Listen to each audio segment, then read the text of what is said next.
Dandadan episode 8 is here, and we're back to the lighter stuff for this episode. Thank God. I loved the last episode, but I need some time to recover from that. We've got some funny moments, some teenage bullshit, and my least favorite romance anime trope. But I still had fun, so I'm gonna go over my thoughts on the episode. Welcome, friends. I'm Merlin with a Y, a certain famous wizard's less talented but more attractive cousin.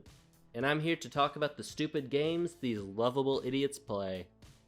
Starting things off with a very noisy meal, I know you're supposed to slurp noodles in Japan, but it is very loud and very annoying.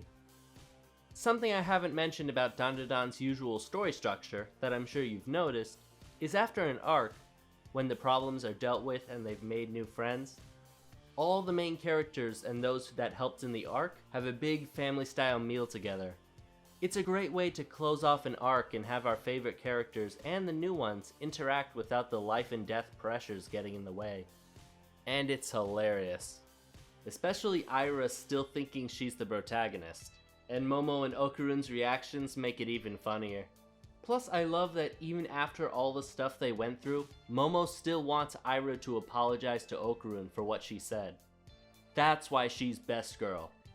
Though Momo might be best girl, but Seiko is best woman.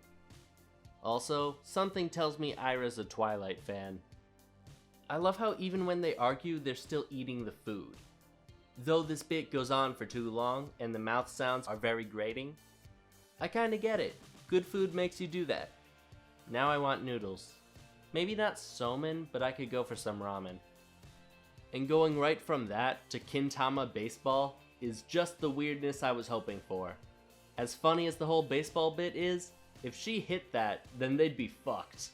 They go crazy every chance they get. But in this situation, with my balls on the line, I'd be begging them to not smash my testicles for a game. Still funny though. And we're one ball down. I'm sure we'll get the next one in no time. No time at all. Anyway, the next day Okarun blows off Momo to train on his own.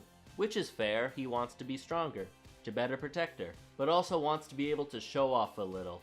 And to do that, he lies about what he's doing. Everyone's done something like that before, but come on, my man. You just had this thing before with you and Momo not communicating well. Yeah, you can't have expected Miss Popular to ambush you with a surprise confession / smooch. But when you lie, expect consequences if you get caught. And of course, since this is fiction, she finds out right away and in the worst possible way, leading to a sensible but still wrong conclusion. Ah, the misunderstanding.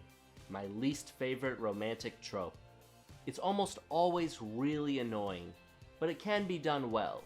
Let's see how Dandadan does it. This is the best confession I've ever seen. None of that firework misunderstanding crap or painfully contrived cavity-inducing Wattpad shit. This is just two weirdos having a hilariously cartoonish yet realistic confession. One that's not reciprocated, yet doesn't feel too melodramatic. Aira's newfound crush on Okarun is a basic shonen trope. The pretty girl falls for the nerd that she'd normally never like, because he saved her. Though honestly, Momo did more than Okarun in the saving department. Either way, I'm still a Momo x Okarun shipper, and I always will be. But Aira looks so horrified here. I love the facial expressions in this episode.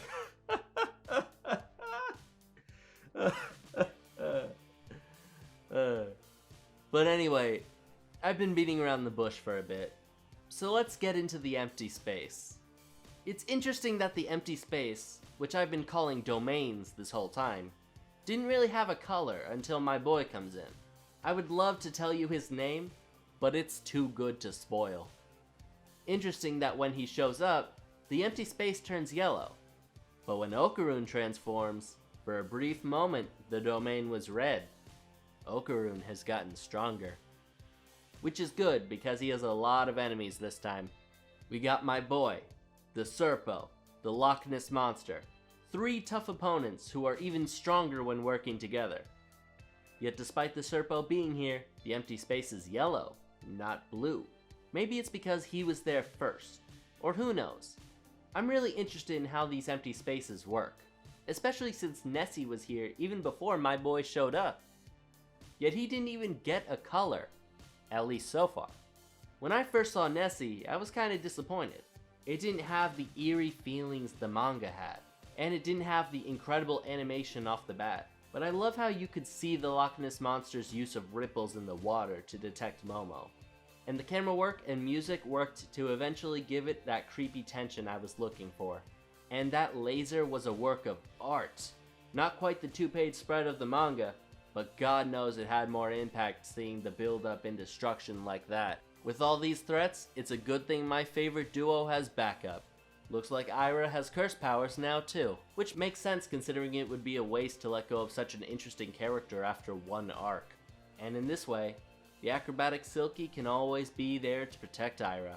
That's probably what she would have wanted. I also find it fun that she also has a minor personality change when she's transformed. Just like Okarun, except instead of depression, she's kind of obsessive, which would make sense considering who she got these from. Either way, this was an okay episode, and I can't wait for next week. I know that the next episode is gonna have a lot of fan service that I could do without, but it's still better than the vast majority of anime. But that's all for today. Thank you so much for watching till the end. Please like, comment your thoughts, and subscribe. I'm Merlin with a Y, and thanks for listening to this old man ramble.